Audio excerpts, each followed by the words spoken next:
Wow, we are here. This is the first ever SBIR Sitter AMA that we've done, and we are so appreciative of you guys that have showed up today for this. Government contracting is all about relationships, and so we're here today to build relationships and also to talk about them and answer some questions about how we can secure key relationships and what Mobilize has done in the past to be successful in that. So to kick it off, I'm going to go through just some housekeeping logistics. So let's go through these. Just in case you're not aware, the session will be recorded. You should have heard that when you hopped on the Zoom call. Please participate. The more you engage, the more value you will get. This is not a webinar or a masterclass necessarily. It is an AMA. It's Ask Me Anything. So get involved, ask your questions. Drop any questions in the chat as we go. So Brian's going to be watching that chat. So if you've got any questions that come to mind or that you want an answer to, drop them in the chat. Brian will get them to us and we will ask them. If you'd like to join the conversation, use the raise the hand feature in Slack. So if you look at the bottom of your bar, it should say reactions on the bottom. You can click on that and it says raise hand. And Aaron, by Slack, you meant Zoom. I did mean Zoom. Sorry, not Slack. Don't Slack us. We will never get your Slack. Yes, sorry. Yeah, at the bottom no of the worries. Zoom bar, thank you, Jade. There is a raise hand feature down there. So you can use that and we'll pull you into the conversation. Stick around till the end. We will share the next AMA date at the end and give you an opportunity to RSVP and get that on your calendar now. And then we'll follow up with you after too. And if you have any feedback or thoughts on what we can do to improve or make this a better experience for you next time, you're free to let us know then. So Jade, I will kick it to you, or actually, excuse me, Brian, I will kick it to you for an intro after you've taken a sip of water. My nice lukewarm water. Awesome. Thanks, Aaron. Hey, everybody. It's really great to meet all of you. I just wanted to take a second to put a face to the name Brian. Some of you I have reached out to discuss velocity. And really, that's the key thing. I just want to put a face to a name. I look forward to helping each and every one of you out in whatever way that we can. And I look forward to this AMA. And I'll turn it over to you, Jade. Sweet. Thanks, Brian. First and foremost, I just want to introduce Aaron, who is going to be moderating today. You skipped your own introduction. So before I introduce myself, I want to make sure everyone knows, right? You're going to really be the one kind of moderating the questions. If for some reason we run out of time, which I don't think we will, but if we do, we'll definitely make sure we get your questions answered offline. So Aaron's going to be the lead on that. He's our amazing in-house digital marketing lead. Very, very, very brilliant at what he does. So excited to have him here. And my name is Jade Baranski. I'm the co-founder and CEO here at Mobilize, the company. I'm mirrored. Mobilize, the company. And Vision is the product that we focus on in the DoD. We have several different product and different feature sets, but Vision's sort of our main one. So I'm going to give a little bit of background, kind of how we got into this space, the SBIR Sitter, our experience in SBIR Sitter, just very briefly, a couple minutes to give you some context. You can see up on this slide, this is where we began to where we are today. I will tell you the origin story in short, which was we had actually pitched a completely different technology at a competition. We got invited back by the team who was leading that. It was the Innovation Rodeo out of IMSC to train the airmen on how to pitch. So sort of like, hey, you guys are a startup vibe. You did a great job pitching. Will you come help the airmen? We were like, what a pleasure. Absolutely. So the year that we came back, which this is 2019, the problem came up with duplication of efforts at the event. So we had two teams show up, Nadisha and Kevin, different bases, completely different, right, ideas of what they thought they were pitching. Turns out once they got there in person, it was very similar, if not the same. So the organizer came, said, hey, could your guys' tech potentially solve this problem? Jerry, my co-founder, drew a cluster map on the back of a napkin. It was so good. And that was what led to our SBIR Phase 1. So it was a pretty brilliant opportunity for us because, we didn't create that problem, right? It was put into our hands and we have been able to be the solution providers. We've now been through SBIR Phase 1, SBIR Phase 2, SBIR Phase 3s. We're working on our POM, and Vision, if you jump to the next slide, Robert, is now in every single branch. I'm so happy to say that. We just got the Army pilot kicked off. The contract got done last week. So very, very excited about that.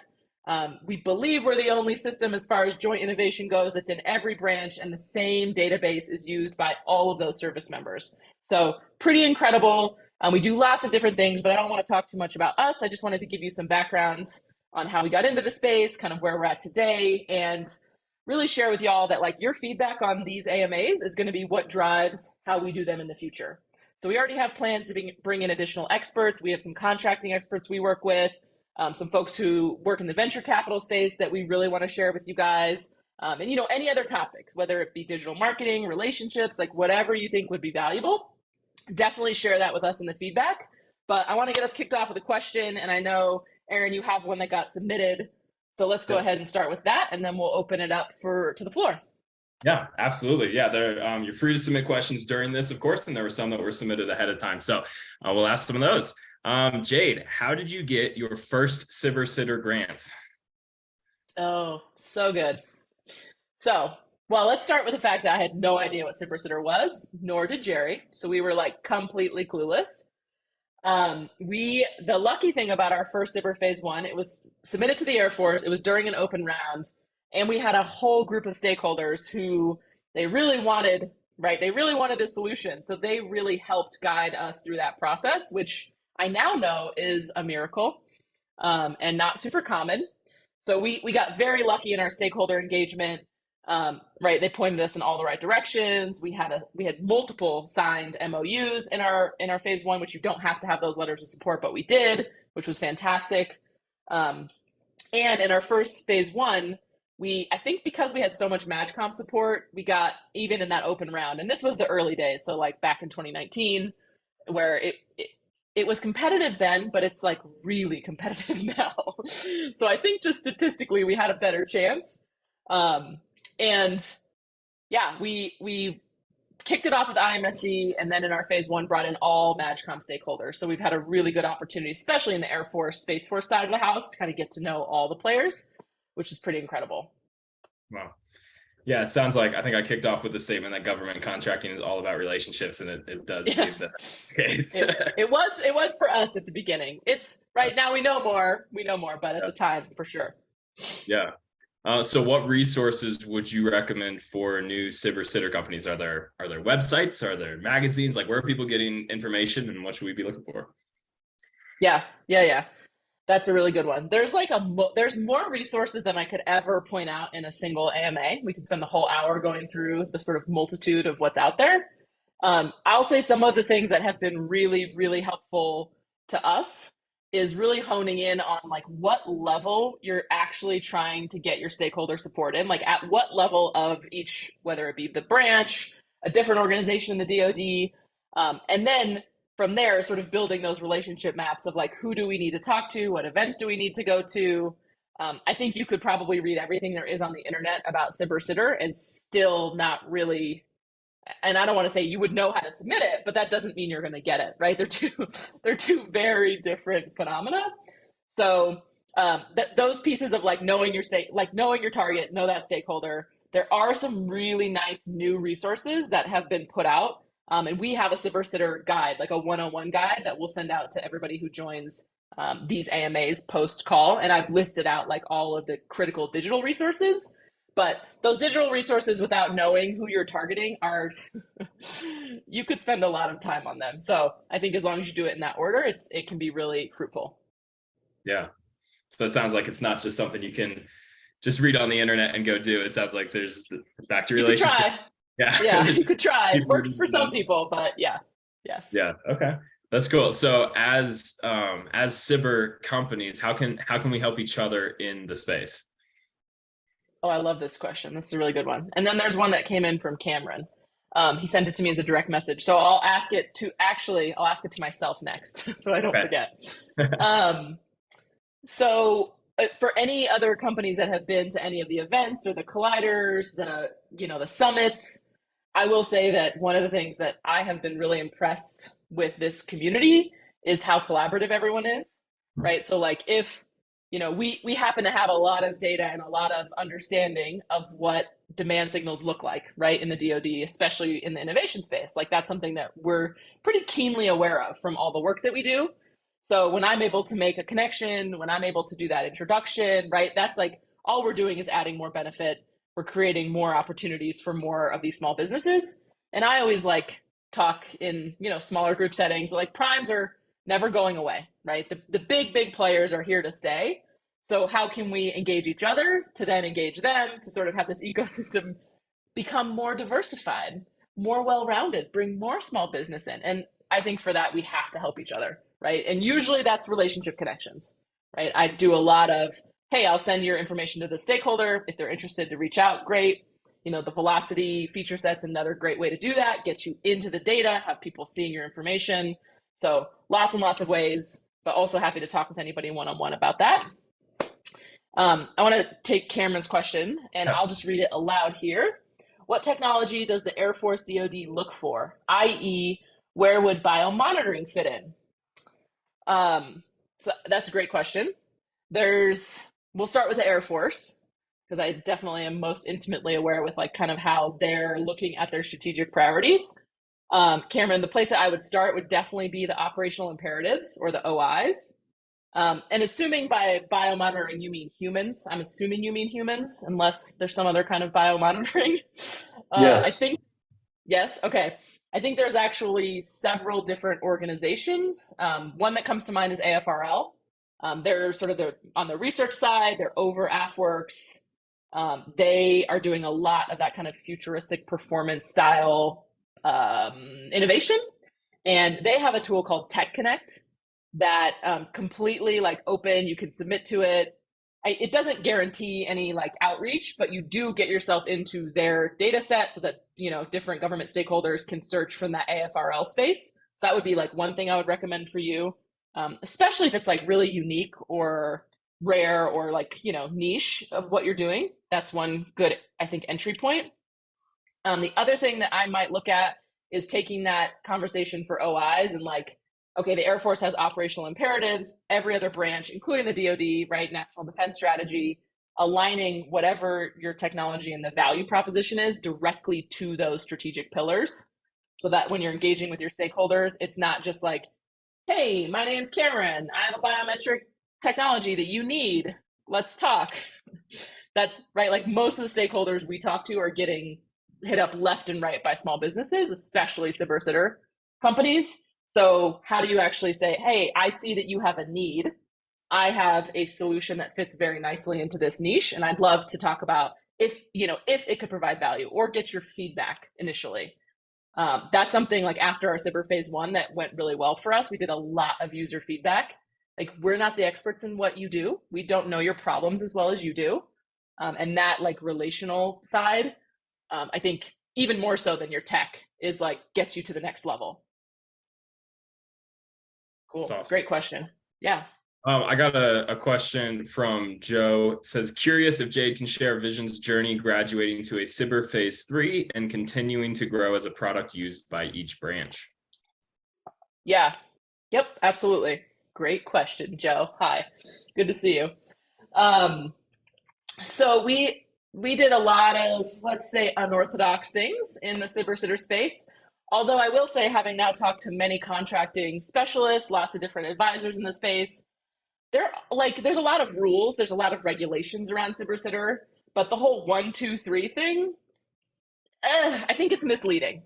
And I've told a lot of people this, like, you can go direct to phase 2, you can go 1 to 3, you can do direct to phase 2 and then get a phase 1 off a different sub technology. Like, there's so many different ways to have the program like grow and scale. And the thing I'll just say, because I can only speak to our experience, is that going from a phase 1 to a phase 3, there's a couple things that I think made that possible for us. The first was our phase 1 report covered a wide array of what our solution could be. So like, I'm not even joking you when I say that like this entire wall, like we had a roadmap of modules that was like 25 deep. Jerry and I were just talking about this the other day. Like, we came up with every potential type of solution that Vision could possibly implement in the future. And this was a bit of luck. Like, I won't say that we knew for sure that that was going to be super valuable, but we built it all into that phase 1 report, included the architecture for it. And that has allowed us to use that phase 1 as a jumping point into phase 3s, which, right, it has to be referenced in your prior SBIR for you to continue to grow off of it. So it's not like we couldn't have done some of the things we have done had we not been so big in our phase 1 report. And by big, I mean broad, right? Like lots of solutions, lots of different ways that we were doing that. Okay. And then I will say, because we went 1 to 3, and then we have gotten a SBIR phase 2, and that took, we had to submit, get like all selected not funded every time. We submitted again, all selected not funded again. After the second round of doing multiple submissions, getting all SNFs, which is like, SNFs are the most upsetting thing to open up when you click on that link and you're like, yeah, again, Right. I will say though, the beautiful thing about a selected not funded is that it was selected so you can go get funding. Right? So you're not completely like the only way to do this is through a phase 2, like through the SBIR funding. You can go get funding from a stakeholder. So like our phase 2 funding happened through stakeholders, through a whole multitude of players saying, we want this, we're going to pool our money and we're going to make it happen. So that's how our SBIR phase 2 came to fruition, not directly through the program and not directly through SBIR funds. So they are contracting vehicles. So that's the good news. We're in the exact same boat. We had 4 direct to phase 2 selected not funded. Then we got our first phase 1. And then we got a phase 2 that was funded. Nice. Outside of AppWorks. So it was another organization that funded it. Yep. So we're in the same boat and now trying to figure out how we're going to like graduate from the SBIR program and start using, I guess, phase 3s or other contracting vehicles outside of SBIR and trying to like figure out how to do that. Yeah. So a couple things on the SBIR phase 3. There's some really exciting things coming on the horizon. Like I would definitely jot down GSA Rio. I think I might have mentioned it to you at the conference. I'm tracking that one. That program's getting close from what I hear. But I will say like our phase 3s and like pulling that funding together, because for everybody, if you haven't gotten a phase 3, that is not SBIR funding. It is directly funded from your stakeholders. Same as if you get selected not funded and you use it as a vehicle, you still have to find that funding, right? So it's like real budget money. And there were 2 things that worked really well for us in the phase 3, one of which I would recommend thinking about and even starting conversations now. And that is called end of year fallout funds. There's a lot of programming that gets like, I honestly don't exactly know what happens, but things don't go as planned. So contracts don't get executed, and there ends up being this sort of set aside. So we had been prepared, it was last year during Fallout Funds, for a few different potential opportunities. Like we were ready. We had all the content drafted up. We had our budgets ready. And like doing a budget for a phase 2 is no joke. Like it's not rocket science, but it's not like you're just going to do it in an hour. It's going to, you've to take your time. So we had all of that ready so that when the contracting officer reached out, we were like, let's go. And we got a phase 3 done like from start to finish in less than 2 weeks.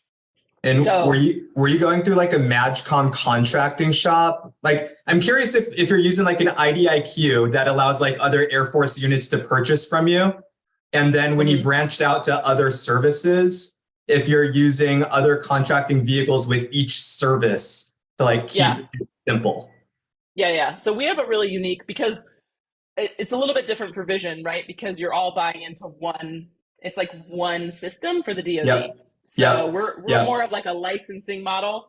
But to answer your question very directly, I'll just use the Guard as an example. So for the Guard, we actually did a whole, like, we had to be compared on the market. There had to be like analysis, all that jazz had to happen. And then we provided our licensing costs based off of our SBIR. Like the way that we did the budget was off of the SBIR phase 3 licensing. So we basically just backed into what that would be if we had less licenses. So they bought a set of licenses. The Guard did. They're great to work with, by the way. That's like, they have a different process. It's not like any of the branches from what I've experienced, but they have their own way. They work with a third-party shop. So like it was pretty easy, honestly. Like once they decided they wanted it, they made it happen, which was great. Okay. The Navy, not as simple. We had to jump through a lot of hoops, both with like security, their CISO, the hosting, our SSO was a big, it was a thing we had to deal with. And then we did get in through initially like a little mini kind of CSO program, and it was through a pilot. And then we went sort of pre-enterprise. So kind of similar to the Guard, but it was step 2. And then the last one that's really interesting, the Army, whole different. I don't know enough about the Army to really talk about it with a lot of intelligence. But what I can tell you is there's a lot of CSO programs that you will not just find. You're not going to get emails about them. No one's going to tell you. Like, I found out about the program that we got the first pilot through at South by Southwest by physically bumping into somebody. For sure. Like, okay. joke. We shouldered each other. We started talking, and he was like, "What?" Yeah. You know, so that process, like, CSOs are great. They are super flexible vehicles for contracting. If you happen to fit into them, like if your tech fits in, they're brilliant.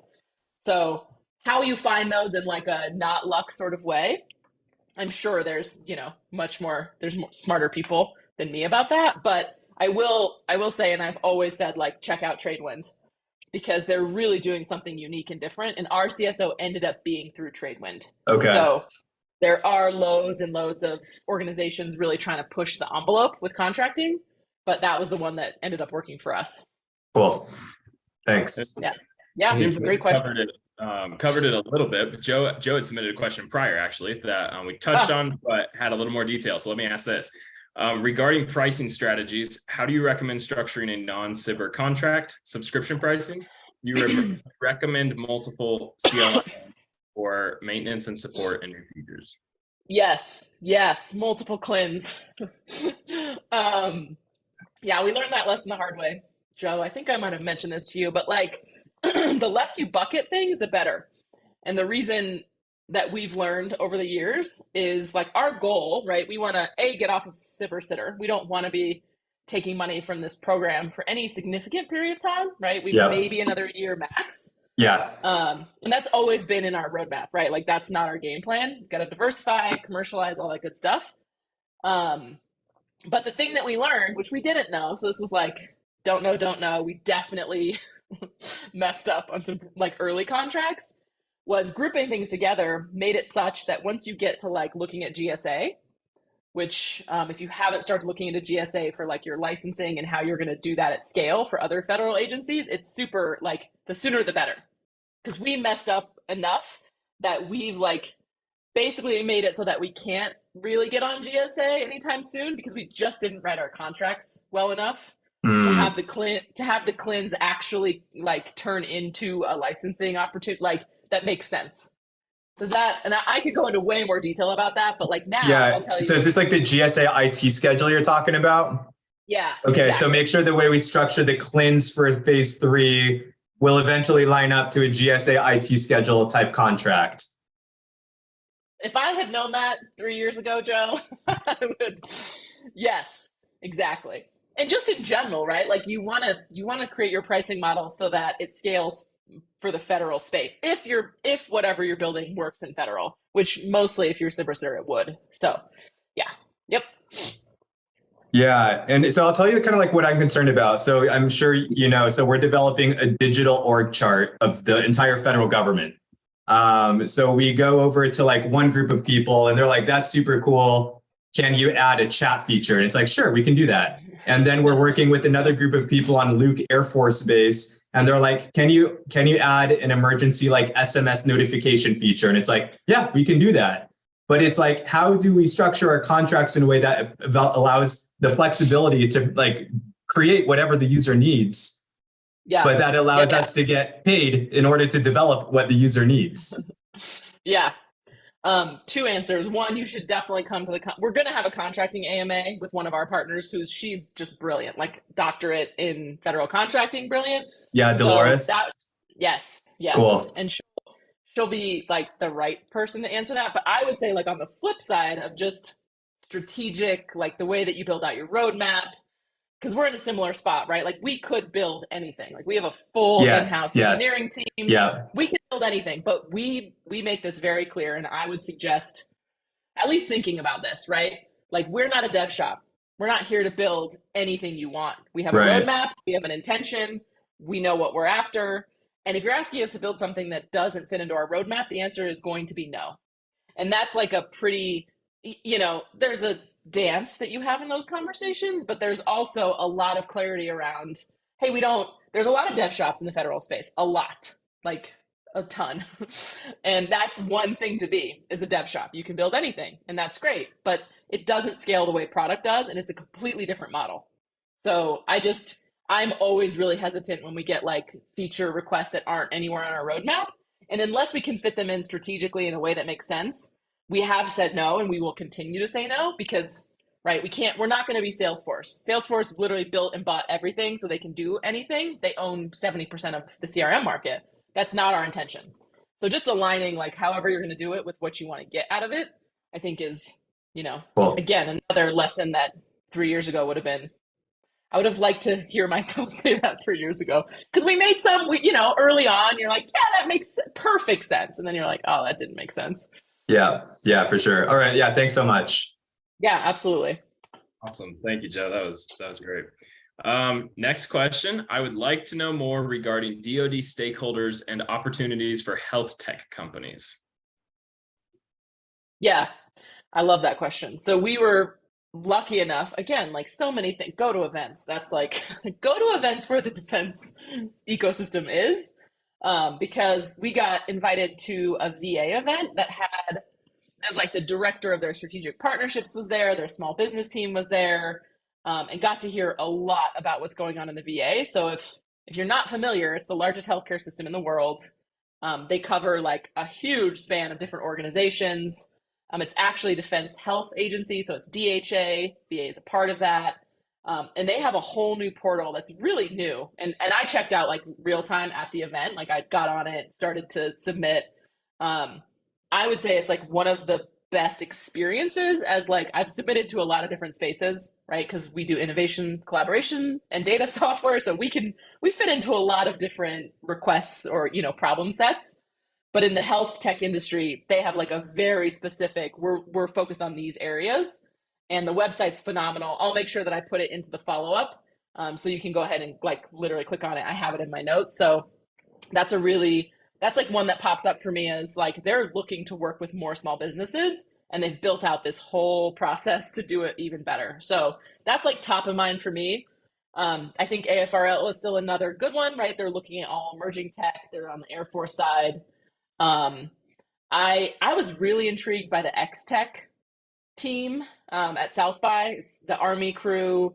They're sort of doing a different style of challenges, right? Like kind of the Shark Tanky vibe, except it's a little bit reverse. So they have, the problems are curated differently.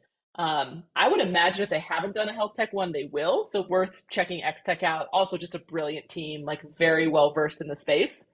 So those are the ones that come up for me top of mind, but also happy to dig deeper if anything else would be helpful. Awesome. I had a question earlier. You mentioned having an awareness of demand signals in the DoD. Could you elaborate on that? Like, what kind of things are you noticing? Like, what kind of things are giving you those signals? What are you paying attention to? Yeah. There's a couple things that we've started like over time. We've like thought, okay, we won't keep following this, but we will keep following, or we'll follow this even more closely. And I think the main thing, and this has come up through like our advisors and kind of bringing in more senior leaders from the federal space, is like really diving into the budget. Like, where is money being spent? Who is spending it?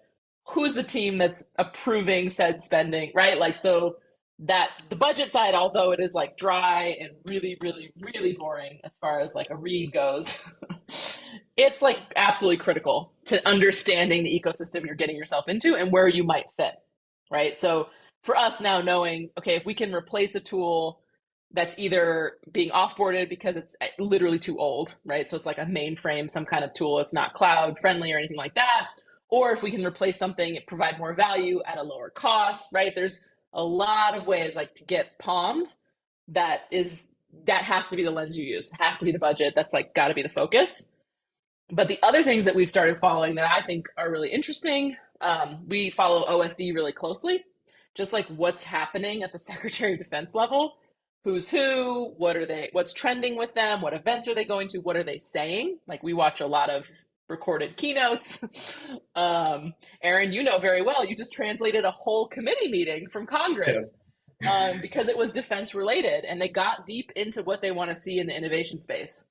So, you know, really looking at that federal policy level, knowing that like for most cyber sitter companies, getting to be like getting in the palm, getting in the long-term budget is going to be like critical to your sustainability within this space. So just being keenly aware of that and following it in a whole new way has been sort of our, you know, call it 2023 strategy, is like that's the intention. Yeah. Wow, love it. We've got a few more questions, and if anyone in the audience has some, drop them into the chat and we'll ask those as well. What type of stakeholders do you recommend working with, and why? Well, I'm really partial to spark cells. I love spark cells. They're, you know, the Air Force, I think, is just they have a lot of entry points built. So if I had to choose a branch, although it's competitive, I think they have the most people also. So getting in with some spark cells, seeing what problems you can help them solve. I've written a lot about like contribute before you ask. That's one of my like, just, you know, if you want to build a relationship, I'm not just going to like ask you for something immediately, right? I'm going to join some kind of conversation where I can contribute to you. And then, you know, once there's mutual benefit, or I can, right, you can help me, I can help, right? So that's spark cells. Most times they're not going to be the decision makers. They mostly don't have access to budgets, but they can sign MOUs, letters of support, right? Like all that cyber sitter requirement side, they can be super, super helpful. So that's like one, just, I like that a lot because you get in to know the users and what's actually going on problem wise. The second group that I think is heavily sort of underutilized on the small business side is learning from the contractors themselves. There's a whole group called RapidX, also out of the Air Force. They have a website you can check out because this type of contracting is relatively new, right? It's been done the same way for a long time. So bringing a cyber sitter company sort of out of that space and getting it into something that's not cyber sitter takes the right kind of contractors. And from what I can tell, the federal government does not have enough contractors. There is certainly more demand than there is resource. So knowing that as much as you can about contracting to really help guide those pathways is significant. So if I could go back in time, I would bring in a cyber sitter contracting specialist 3 years ago, right? To really inform us on our own strategy. So we're not just always like, can you tell us what to do to our stakeholders? Because that's right. A lot of times they don't know is the answer. So you don't know and they don't know, and that's no fun for anybody. Yeah. So contractors, make friends with some contractors. And then last but certainly not least, as far as like groups to get in with, you know, on the Navy side, the PEO, right, those executive offices, program offices, those tend to be eventually who you're going to get to anyway, as far as funding and budgeting and approval. So finding out like who are the right ones, getting those conversations slated early, really providing that value. And that's sort of a whole different level, and it's different in every branch. So those are kind of the three that I would layer through, right? Boots on the ground, that mid-level contracting, and then the program offices. Cool. So you mentioned like contributing before you ask. And I think if you tie it back to the vision story at the beginning, that's pretty much what you did. Like you offered to come train and help people pitch and stuff. You were contributing long before there was a product or a contract or anything. What are some other examples of ways that Mobilize has done that, or that you've done that, or ways that other companies here can do that, cyber sitter companies? Yeah. I think there's sort of like an endless opportunity to contribute, especially if you show up, right? So like showing up could mean going to the webinar, getting your physical self to an event, that type of thing, right? There tends to be like limitless opportunities when I'm in person to contribute. Like if I overhear a conversation where I know, hey, actually, Joe's company is doing exactly what you're looking for. Let me make that connection, right? Then I'm doing a favor for the government stakeholder, as you know, and Joe, but it benefits everybody, right? So physically being there is a big deal. I will also say like getting deep on thought leadership in your space so that you can provide expertise relative to your technology or what, you know, your product or service. And then, you know, you get invited to panels. People ask you to come speak, do keynotes, things like that. And those are not paid, right? Like we don't get paid for those opportunities, but those are where we can contribute and have that be like the flywheel, right? We're providing you with a specific thing that you need, and right, we're being known, we're building our brand, there's a lot of authority in that space. So those are kind of two that jump out for me, but there's so many ways. That's awesome. So we've talked a lot about who to build relationships with. This next question is, how do you build relationships in the federal space? How? That's a funny question. The same way you do anywhere else. But I will say, and actually I wrote like a whole big piece on LinkedIn about this, that it takes longer to build trust in the federal space than any other space I've ever been in or sold to. And I've sold commercial, I've sold nonprofit, I've been sold tech, like I've sold a lot of things. But federal is a unique, and I see you nodding, Brian, because you know it's true. There's no other space where people could go to jail, right? Like in the space that like regulatory DFARs, like, and that's, as much as I've never seen it happen, I think it's an overused fear-mongering mentality, but it's deep in the culture. Like, I can't talk to you. I heard a very high-ranking person on a panel at South by from the DoD say, like, do not come talk to me. If you're a business, I cannot, will not, absolutely don't come talk to me. And that's right. There are people like that. But on the flip side, there's these like totally different people who are like, we understand that we need small business to even pace with our adversaries, much less like catch up. We really need innovative small business because Lockheed's not doing anything fast, right? Boeing doesn't produce a prototype in less than a year, 2 years, sometimes 5 years. So they understand, there are the people who understand that. And for us, it's been finding those people, right? So same idea of how do you find those stakeholders? We're now like really heavily looking at the policy side, Congress people, right? The Defense Innovation Board. There's a whole myriad of folks who want to see all of us succeed and know that it's needed. So it's really like finding those people, and don't spend any time on the people who are hard nosed. It's like they're not going to, at least in my experience, they don't change their mind. When they tell you no, it's not like, oh, if you keep coming, if you just touch them 10 more times, they'll suddenly say yes. Like, no, probably not. So I think that respect, building that trust, and really looking for the people who are truly innovative and want to see the small businesses get involved. Yeah, cool. So this last question is the last one we have from submitted questions. So if you've got anything that you want an answer to, drop it in that chat. This is, what advice do you have for a new SBIR company? Mm-hmm. I think so if I could go back in time, I'll just go back to like 2019 when I didn't know what SBIR was. Making connections of other companies who have done this successfully. So like now I know many phase 3 companies who have transitioned and been palmed. But at the time when I first started, I didn't know any. I didn't even know anybody who would want a SBIR, period.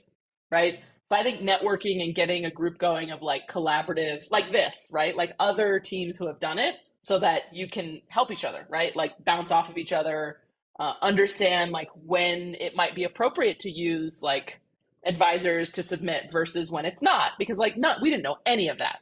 So now, right, we have so much more experience. We've done it. There's like things that you couldn't just look up. There's a lot about this space that I would say is not Googleable on purpose. There's a whole like sub industry that we could pay to help us win SBIR sitters, which means like the less transparent that information is, the more money that some folks can make, right? Like it's a whole industry, and I'm not even mad about it. It's just the more you know, the more you know. So I would say building out your community of other SBIR sitter companies, both new and experienced, is, if I could go back in time, I would have done that. And I have since done that, but I would have done it much sooner. Yeah. Cool. Yep. So from everything I've heard today, and everyone here knows this, that the SBIR sitter contracting process, like it's difficult, it's complex, it takes resilience, it takes rebounding from those no's. Are there any, just to kind of put a bow on this whole thing, is there any words of encouragement that you might give to the companies out there that are trying to go through this process? Yeah. I talk to our stakeholders about this all the time. Patience, right? Commitment. This is not the easiest space to get into.